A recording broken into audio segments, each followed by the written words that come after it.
당신은 하나님의 VIP이십니다. 반갑습니다. 이번 시간에는 문선명 선생 네 분이 왜 인류의 재림주요 참 부모인지를 이어서 알아보는 시간이 되겠습니다. 지난 시간 하나님의 인침을 받으신 내용과 어떤 진리 말씀을 가지고 오셨는지를 핵심적인 내용을 토대로 알아보았습니다. 오늘은 인격과 삶을 통해 그분이 정말 인류의 재림주요 참 부모가 맞는지를 알아보겠습니다. 선생이 16세 때 하늘로부터 천명을 받으시고 삶의 모토로 삼은 것은 우주주관 발하기 전에 자아주관 완성하라였습니다.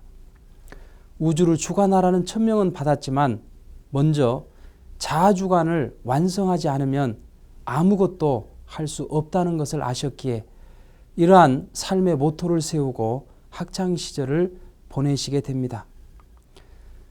자아주관 생활을 위해서는 사탄의 3대 무기를 극복해야만 했습니다. 그것이 먹는 것, 자는 것, 성적 유혹을 통해 가장 강력하게 온다는 것을 아시고 이것에 주관당하지 않기 위해 고행의 길을 자처하는 생활이었습니다. 먹는 것을 주관하시기 위해서 선생은 30세가 될 때까지 하루에 2끼 식사만을 하면서 지내셨습니다. 배고픈 시간이 하나님께 가장 가까운 시간이었다고 고백하십니다. 나라도 없는 입장에서 밥을 3끼씩이나 찾아 먹을 자격이 없다면서 밥보다 민족을 사랑하고 나라를 더 사랑하겠다고 결심하십니다. 그리고 한 끼 식사에는 반찬 하나만을 가지고 드시면서 생활하셨습니다. 식비를 절약하고 학비를 털어서 돈 없는 학생의 학자금을 보조해 주시는 생활을 해 나오시게 됩니다. 더욱이 우리가 생일이 되면 축하도 받고 맛있는 음식도 장만해서 먹는 것이 일반적인 상식이지만 선생은 생일날에는 늘 하루 종일 금식을 하시면서 먹는 것보다는 하나님과 인류를 위한 삶을 살아오셨던 것입니다. 그리고 잠을 주관하시기 위해서 흑석동 중학시절에는 영하 20도가 오르내리는 한겨울에도 자처해서 냉방 생활을 했습니다. 더욱이 잠은 하루에 3시간 이상 주무시지 않았으며 잠을 잘 때도 하나님의 하늘 다 풀어드리지 못한 존재가 하늘을 보면서 편히 잘 수 없다면서 항상 모로 누워 잠을 주무셨습니다.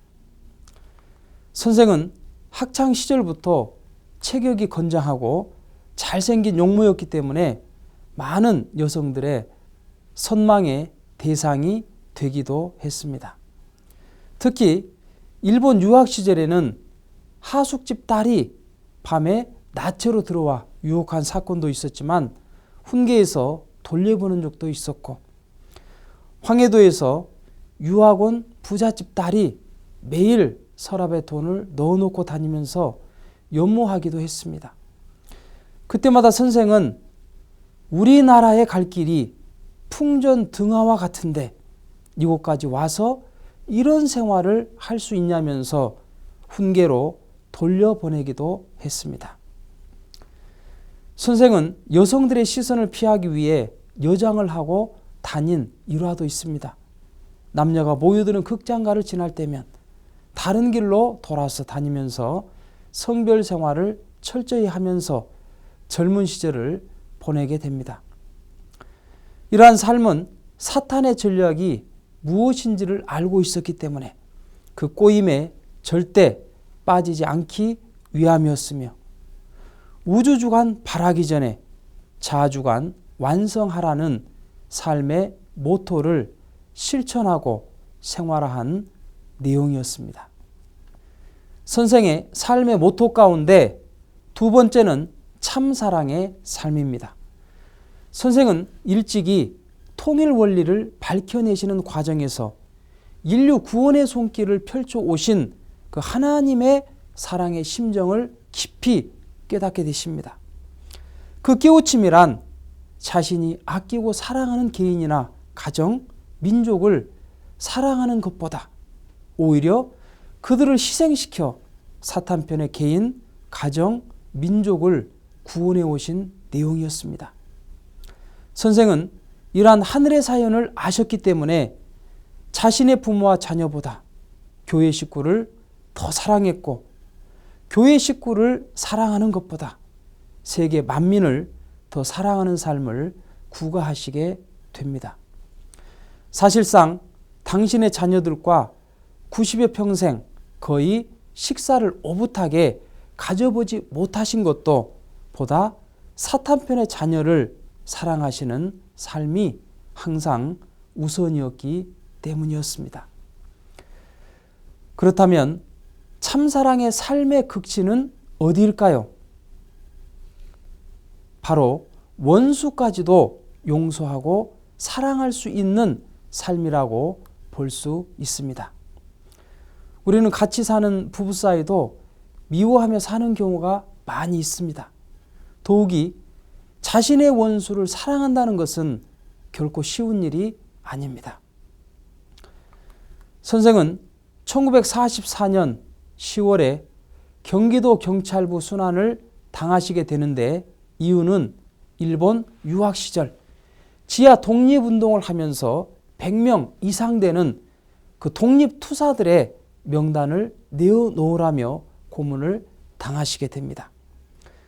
고문을 당하시는데 매질을 당하면서 몇 사발의 피를 토하시는 것은 물론 두 팔을 뒤로 묶고 천장에 매달아치는 이 비행기 태우기, 그리고 콘크리트 바닥에 눕혀 찬물을 끼얹고 무한정 물먹이기, 물먹인 배를 군홧발로 진리게 밟기, 10손가락의 전기 고문 등 형언할 수 없는 많은 고난을 당하시게 됩니다. 그런데 1945년 해방이 되면서 일본군이 물러갈 때 자신을 고문했던 그 형사 가족은 미처 일본으로 건너가지를 못했습니다. 그때 그 가족을 몰래 일본으로 건너갈 수 있도록 돌려보내준 분이 문선명 선생이었습니다. 선생은 고문한 형사를 살려보내주면서 이 한 사람을 살려보내는 것은 일본 전체를 대표로 사랑하는 것이라고 고백하십니다. 원수를 용서하고 참사랑을 실천한 것입니다. 그런 용서와 사랑의 조건으로 지금은 선생의 예언처럼 수많은 일본 젊은이들이 한국에 와서 선생의 뜻을 받들어 한국을 지극히 사랑하고 한일 간의 가교 역할을 하게 만들었던 것입니다. 선생의 참사랑의 삶에 감동되어 선생의 주례로 국제 축복 결혼을 한 일본 여성들이 한국과 일본이 갈등할 때마다 가교의 역할을 해오고 있습니다. 위안부 문제, 독도 문제 등으로 한일 간이 시끄러울 때 한국으로 시집 온 일본 여성들이 일본 국민을 대신해 사과 성명서를 발표하고 한일 화합 캠페인을 벌이고 있는 장면입니다. 이것을 본 한 한국 남성이 일본의 총은 미워하지만 평화를 사랑하는 당신들은 존경합니다 라는 편말로 그들의 행위에 감사를 표하기도 했던 것입니다. 이런 일본 여성들의 한국 사랑의 발로가 바로 문선명 선생의 참사랑의 삶에 의해 비롯되었다는 것을 볼 때 그분의 인격과 삶의 위대성을 알 수 있는 증표가 되고 있는 것입니다. 선생은 1971년 12월 미국 선교를 위해 미국으로 건너가시게 됩니다. 그런데 76년 39대 미국 대통령으로 좌파 성향을 지닌 지미 카터가 당선되면서 선생은 카터 대통령의 정책에 정면으로 비판했습니다. 그러자 좌파 성향의 정치인과 거기에 기독교, 유대교 지도자들이 연합해서 통일교에 대한 극심한 핍박이 시작됐습니다. 결국 그들은 탈세 혐의를 들고 나왔습니다.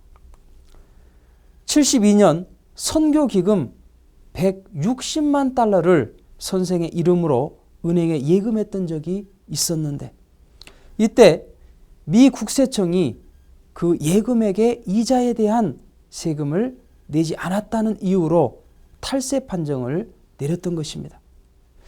종교단체의 자금을 종단 대표자의 이름으로 은행에 예치하는 것은 미국 관례였으며 헌법에도 보장된 것이었습니다.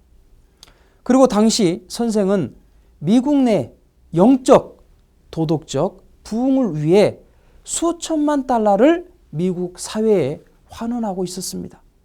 선생이 탈세 혐의로 기소되었을 당시 선생은 독일에서 순회 중이었기 때문에 반대 세력은 선생이 미국으로 돌아오지만 않는다면 감옥에 들어갈 이유가 없다라고 귀뜸해 주기도 했습니다. 그들의 목적은 선생을 감옥에 보내는 데 있었던 것이 아니라 미국에서 영원히 추방하는 것이었습니다. 그러나 선생은 이에 굴하지 않았습니다. 탈세 판정을 받았다는 소식을 듣고 일사천리로 미국으로 발길을 옮기시게 된 것입니다. 선생은 수감되시기 전날 벨베디아 집회에서 눈물 흘리는 수많은 군중들 앞에 미국을 혐오하거나 원망하지 않았습니다. 나를 위해 울지 말고 미국을 위해 울어주십시오.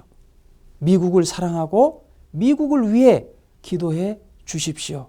라고 말하며 당당히 덴버리 형무소로 들어가시게 됩니다. 미국을 떠나면 복역을 피할 수도 있었지만 선생은 미국의 죄를 대신 홀로 안고 스스로 감옥의 길도 마다하지 않았습니다. 선생의 미국에 대한 깊은 사랑과 진실을 알게 된 미국의 종교인들이 이 재판의 부당함을 호소, 선생을 지지하는 대규모 집회가 각지에서 벌어졌습니다. 거기에서 역사적인 사건이 발생했습니다.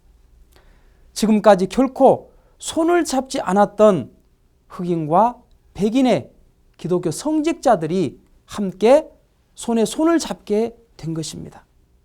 85년 8월 20일 문선명 선생 출감한 그날 밤은 전미 60여 개 이상의 기독교 교파로부터 2천여 명의 이상의 성직자들이 모여 문선명 선생의 출감을 축하했습니다.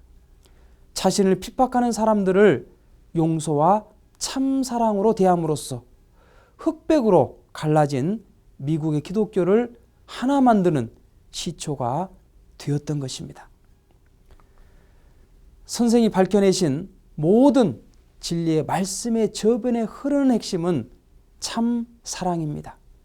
땀은 땅을 위하여, 눈물은 인류를 위하여, 피는 하늘을 위하여 뿌리는 노정을 통해 원수까지도 사랑해야 한다는 심정으로 말씀만이 아닌 실제적인 삶을 사셨기 때문에 그의 인격과 삶을 통해 보더라도 선생 네 분이야말로 인류의 구세주요, 재림주요, 참 부모라고 증거할 수 있는 것입니다. 그럼 다음 시간에는 선생 네 분이 닦아놓은 업적을 통해 그분이 과연 진정한 재림주요, 참 부모인지를 알아보도록 하겠습니다. 감사합니다.